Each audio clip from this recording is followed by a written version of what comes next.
Hello, my name is Heiko Koziolek and I'm presenting you today dynamic updates of virtual PLCs deployed as Kubernetes microservices.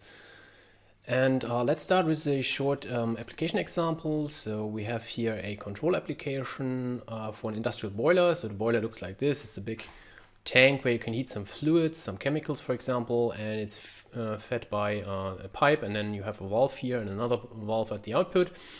And then we have a level sensor which measures the level in the tanks.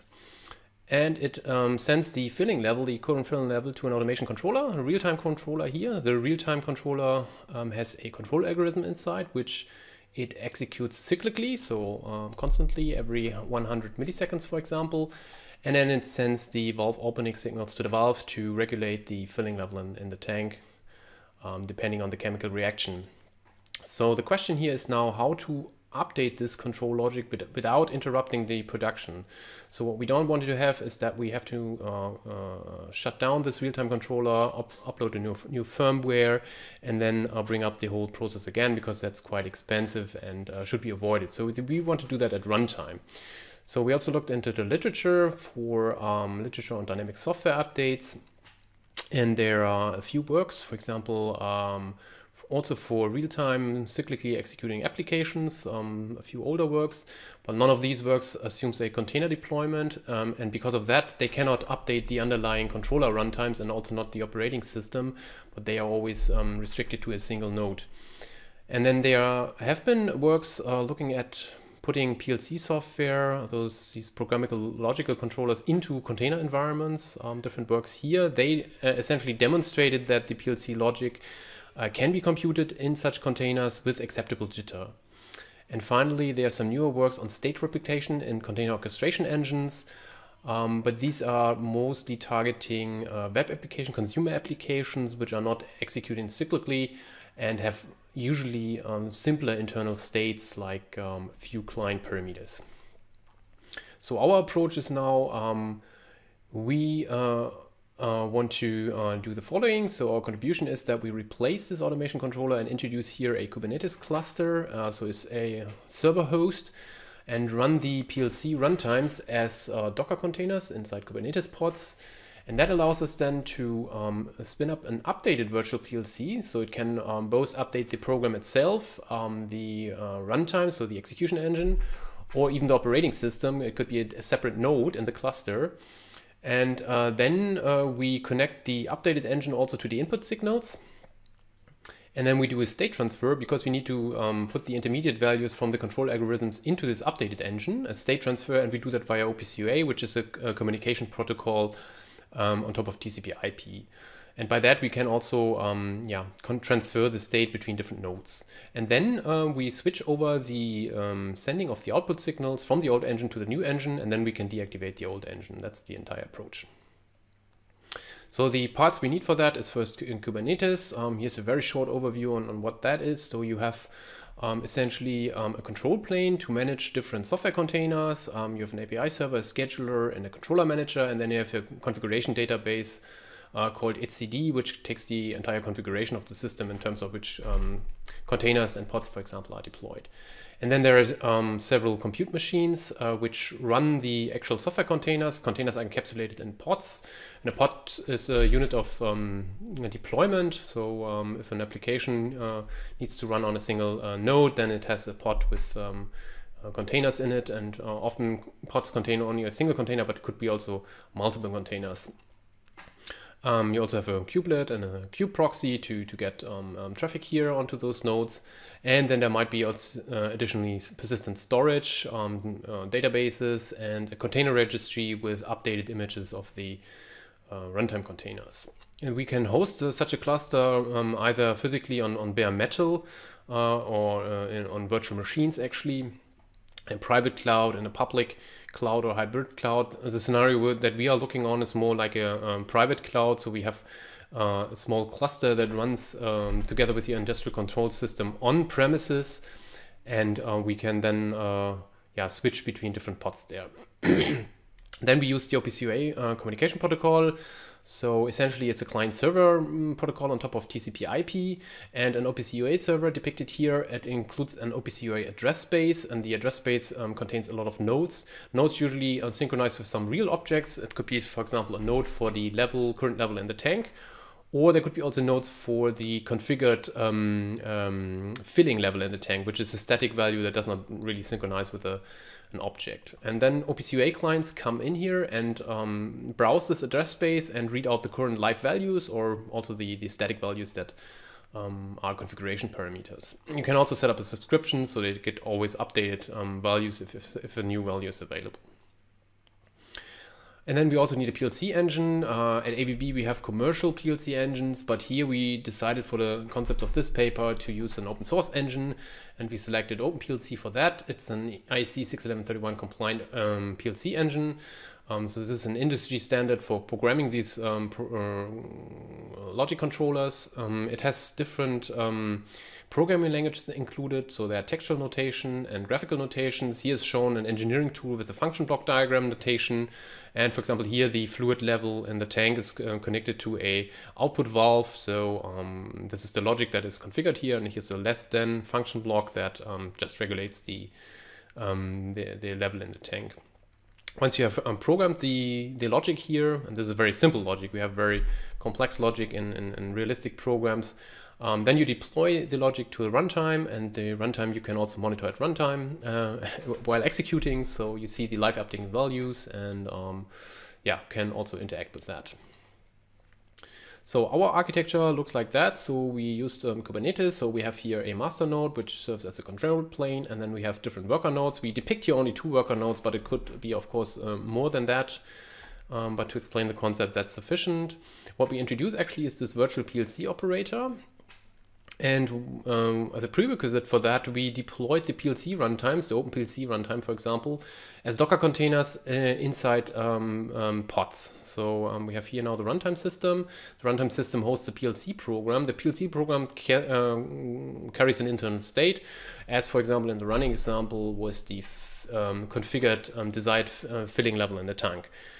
The program receives OPCUA signal inputs, so the recent filling level in the tank, for example, from the level sensor, and then it writes the output signals, for example, to the operating valve here. And now the idea here is that this special customized Kubernetes operator, it monitors the running PLC engine, and if a change is detected, for example, an automation engineer uploads a new PLC program into the OPCUA address space of the runtime, then the operator gets notified and starts the update procedure that we are foreseeing. What it does, it spins up a new instance of the PLC program, a new instance of the PLC runtime here with the updated program inside. And then it reads out the internal state from the existing PLC program, puts it into the new PLC runtime, and then switches over the sending of the signals from the subscriptions here to the subscriptions here. And then afterwards we can deactivate the first engine and then run entirely on the second engine here. And this second engine could also be deployed on a new node that, for example, has an operating system update inside, or has some other changes in there, maybe some hardware changes, something like that. And our approach then allows us to move the executing control program essentially during runtime from one system to the other system. Good. The dynamic flow is like this. We first, once the controller detects an update request, it starts the second runtime, then it connects to both runtimes via OPCUA, and then it enters the time critical phase. So we have here steps 4 to 9, and they really need to execute very fast to not lose any execution cycles. I said we have an execution cycle target of 100 milliseconds, and the control algorithms, they need about 10 milliseconds to execute. And so we have 90 milliseconds of slack time. So this step here needs to be completed within 90 milliseconds. And what needs to be done is both engines need to be paused. Then the state gets extracted and serialized, and then sent to the controller, sent to the second runtime, deserialized, and then both controllers are unpaused. And then before switching over the actual control, we verify the correct behavior. That can be either done manually by looking at the outputs that both engines produce, or you can have an algorithm that actually does that and checks for a drift in the output values that has been computed. If that is incorrect, then we roll back everything. If it's correct, then we disable the output writing from the first runtime and enable the output writing on the second runtime. And afterwards, the application is successfully updated. Okay, let's have a look at the short demo now. You see here the Kubernetes dashboard, and we have deployed the OpenPLC engine as a pod here. You see that here as a deployment. And we have also configured a service. So we have an OpenPLC service which exposes a certain port, and via the port we can access a web service which allows us to monitor the OpenPLC engine. And that's what we see here. You see already here there's some live updating values, but actually the parameters are not yet initialized. So we provide a configured upper limit for the tank that this engine is now controlling. And say, for example, 600 centimeters here is the filling level that we want to have. And then the PID loop that's executing here is kicking in and slowly ramping up the fluid level to the desired state. And afterwards it will close the valves again to keep the fluid level at the desired upper limit. Yeah, now we have reached the upper limit, and the output valves are regulated, and you see that they are turning true and false depending on how the fluid level behaves. Now we simulate an update. By that we change the control logic here. We delete a function block, this less than block, and exchange it or replace it with a less equal block. And then we connect the function blocks again. So now we have updated the control logic, and we can compile it again and start another container with the OpenPLC runtime containing the updated control logic. So that's not time critical. You see here now on the dashboard the updated OpenPLC pod, and we put that one here on the right hand side in our demo. So on the left hand side we see the original one, on the right hand side the updated one. You see the updated one has not yet the internal state of the original engine, which is configured for a upper limit of 600. And now we evaluate, we initiate our Kubernetes operator to transfer the state, and this has been done already, so it's quite fast. And now the updated engine has the same internal variables as the original engine and can continue the execution of the control algorithms. We now switch the actual connection of the updated engine so that it now regulates the valves, and then we can deactivate the original engine, yeah, the production continues without interruption. And then we executed also a larger case study based on a liquid natural gas plant with 18 controllers, which carried up to 100,000 internal state variables per controller. You see a photo here of that plant. We used that just as a template. We didn't deploy our approach already there, but we derived the application sizes from such an application. And now we look at the state transfer time that we achieved. As I said, we had a target cycle time of roughly 90 milliseconds at 100 millisecond cycle time. And you see here the number of variables in the state transfer we used in the experiments in our engine, and then also the execution time of the state transfer. And if you look at the results, 100,000 variables, which was our target derived from the application, could be transferred in 14.19 milliseconds at the worst case. And that is well below our target of 90 milliseconds. So the experiments showed here that it's possible to do the state transfer across different nodes as promised, promised by our approach. Well, that worked out nicely. We also looked into where the time is actually spent for the state transfer. Good. To summarize, we proposed a new approach for dynamically updating control applications. We introduced a Kubernetes operator to monitor running virtual PLCs, and we can switch between virtual PLCs instances at runtime, and it's very critical to quickly transfer the internal state. And we showed in experiments that it's possible even for large-scale applications, and by that we show that these dynamic bumpless updates are possible for large control applications, which allows us to do the state transfer without any plant downtime.